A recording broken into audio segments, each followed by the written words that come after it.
Some time ago, when we were talking about horror games, we are thinking mostly about single player experience, but in a couple of last years we had so many great games, the great horror games, that are also multiplayer, like the one I have here right now. I'm super excited to speak right now with one of the developers behind the game called RIPOUT. Hi Goran, how are you? Hi, thanks for having us. We are very good. Your game, like I said, it's more of a shooter, more of an action game, but it also had that, the horror atmosphere, that very dark atmosphere. And I'm curious about one thing. How do you design the game that is both for multiplayer, so it can be too scary because, you're messing with your friends and thanks to it, not everything is terrifying anymore. That is both creepy and fun to play.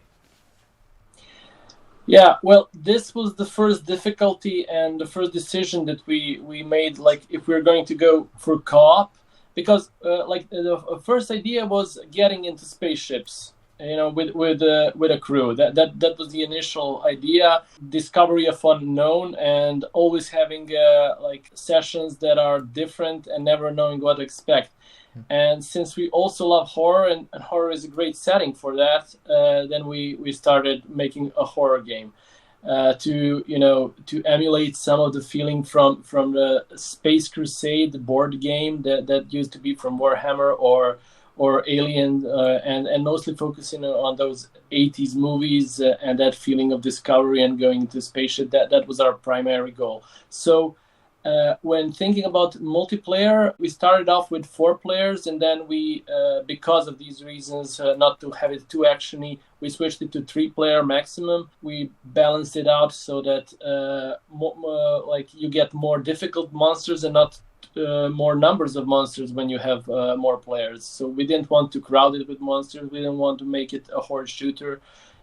So it becomes like more in the direction of some newer or action-oriented 4-player co-op games.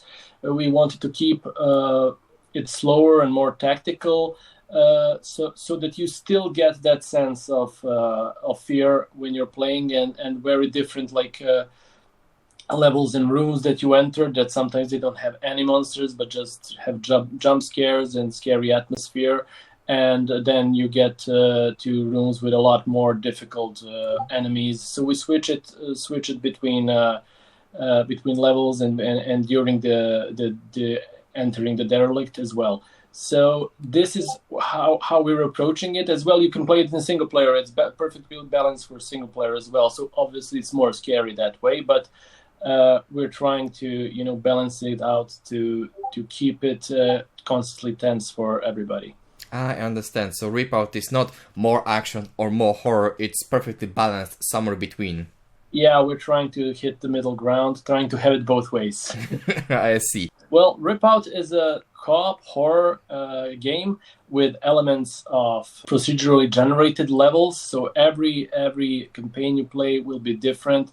The drops in the monsters will be different. It has roguelite elements to it. You get upgrades that you can keep only during one session, and you get also upgrades that you can keep forever. Once you finish the campaign, it can restart and you keep some of the upgrades. The campaign gives you more drops and more reason to play. So we want this to be really about never getting bored, always getting a different feeling and different experience with each play. So if you like co-op shooters, it's good for you, and if you like horror games, it's also good. So we hope to have both audiences present and tell us about how they feel about it. We'll keep improving the game. We won't just release it and let it go. We want to work on it and add more levels and more monsters as we go along.